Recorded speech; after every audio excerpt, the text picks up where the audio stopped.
Oikein paljon tervetuloa myös minun puolesta. Ja tuossa äsken juuri vähän juttelimmekin, että olette tullut tuolta harjoitusleiriltä Kaukomailta viime viikolla Suomeen takaisin. Miten on valmistautunut kisoihin sujunut? Joo, kiitos. Ihan alkoi, että 2 viimeistä kuukautta niin ollut leirillä Jenkeissä ja 15 viikkoa yhteensä tämän talven aikana ulkomailla. Sillä lailla Saksa on ainakin ollut kova. Ihan ok harjoitus mennä, ei siinä mitään. Entäs Jukka? No joo, sama vähän pidempi leiri, mutta kun silleen viime ajasta poisitettu, mutta on ollut terveenä. Koputellaan puuta tässä. Eikä pysyis kesää. Kyllä tässä sellainen tilanne on, että tässä niin työt alkaa pikkuhiljaa olla tehty ja nyt aletaan niin virittäytymään, että antaa kropan palautua ja pari terävää kisaa ja sitä kautta ollaan sitten valmis EM:lle. No, nyt kisataan Helsingissä kotiyleisön edessä. Minkälaisia ajatuksia se teissä herättää? No, kyllähän viime kerran muistot on hyvät, 2005 niin olihan se ihan uskomaton kokemus silloin ja enpä olisi silloin arvannut, että vielä toisen kerran pääsee arvokisoja kotiyleisön edes heittämään, niin vain tuli ja kyllähän se hieno on, että stadion tulee olemaan varmaan täynnä ja aika äänekäskin, että kyllä siellä on suomalaisen mahtava urheilu. Mitäs Moukarin heitto siis voimaahan siinä tarvitaan? Se on kuitenkin 7,2 kiloa se Moukarin paino, mutta kumpi on tärkeämpää tai voiko ylipäätään sanoa, että jompikumpi on tärkeämpi voima tai tekniikka siinä lajissa? No kyllähän se niin kuin Moukarin heitto on yksi yleisurheilun teknisemmistä suorituksista, että kyllä se niinku sillä voimalla ei tee mitään, jos ei sitä saa siihen välineeseen. Mä oon aina mennyt se tekniikkapuoli edellä ja sillä tavalla rakentanut sitä omaa tekemistäni ja pyrkinyt pitää siitä ominaisuudet siedettävällä tasolla, että pystyisi kilpailemaan muita vastaan, mutta kyllä se mun mielestäni enemmän tekniikalla. No edes Jukka, kuinka kovaa pitää juosta sitten siellä stadionilla, että lopputulos on toivotunlainen?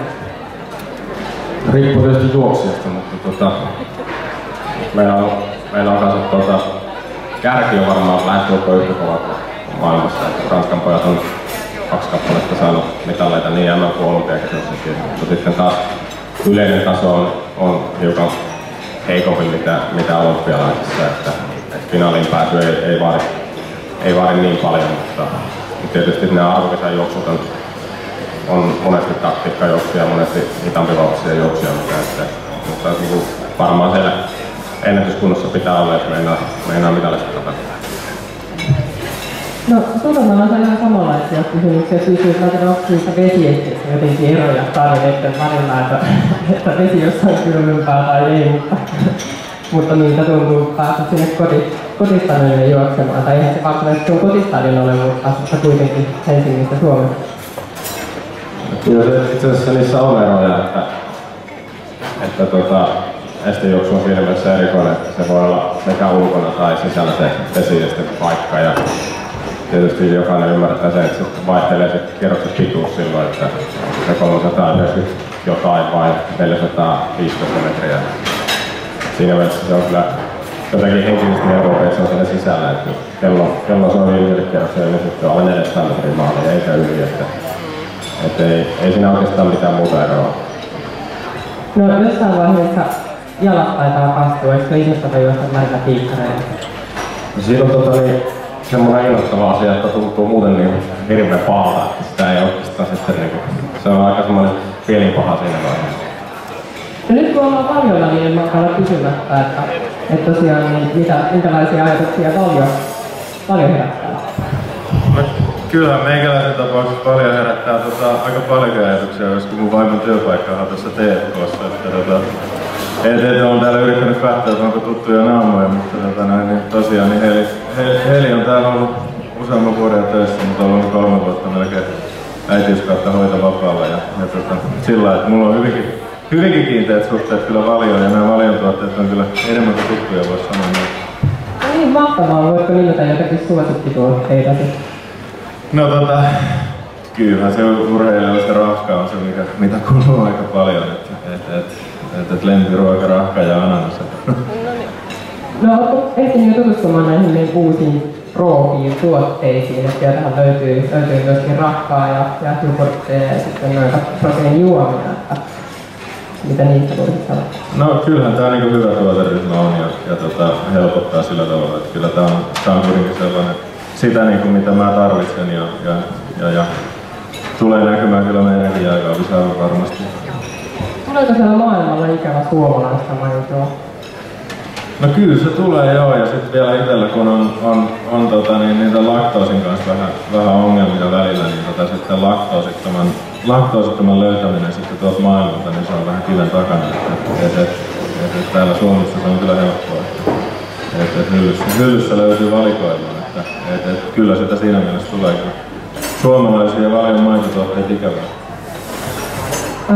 Me Valiolla ollaan myöskin mukana kehittämässä nuorten urheilijoiden ravitsemuksen edistämistä ja valmentajien ravitsemuskoulutusta. Niin miten Jukka, sä huomioit tämän ravitsemusasian valmistautumisessa?